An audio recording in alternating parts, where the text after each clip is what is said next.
எங்களுக்கு கொடுக்கக்கூடிய பொருட்களை கட்டுப்பாடு விதிக்கிறீங்களா, இந்தாங்க உங்களுக்கான அறிவிப்பு அப்படின்னு சொல்லி கடுமையான வரி விதிக்க போகிறேன் அப்படின்னு சொன்னார். இந்த வரி நவம்பர் 1ஆம் தேதியிலேருந்து அமலுக்கு வருது. அதுக்குள்ளே நீங்கள் எங்ககிட்ட அந்த ஒப்பந்தம் போட்டுக்கல அப்படின்னா இது நடைமுறைக்கு வருவதில் மாற்றம் இருக்காது அப்படின்னு கண்டிஷன்லாம் போட்டார் ட்ரம்ப். ட்ரம்பினுடைய இந்த நடவடிக்கைக்கு இந்தியாவில் இருக்கக்கூடிய சீன தூதர் அமெரிக்காவுக்கு பதிலடி கொடுத்திருக்காரு.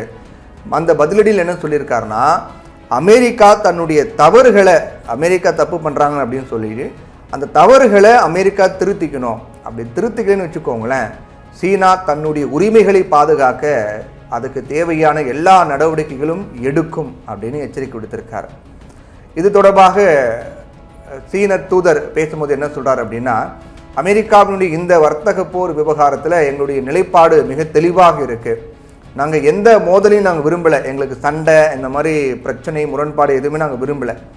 ஆனால் எங்களை ஒரு இக்கட்டான நிலைக்கு தள்ளினா நிச்சயமாக பதிலடி கொடுப்போம், அதை நாங்கள் பின்வாங்க மாட்டோம், நாங்கள் போராடுவோம். ஆனால் எங்கள் கதவுகள் பேச்சுவார்த்தைக்காக எப்பவுமே திறந்து தான் இருக்கும், பேச்சுவார்த்தை நடத்தலாம்.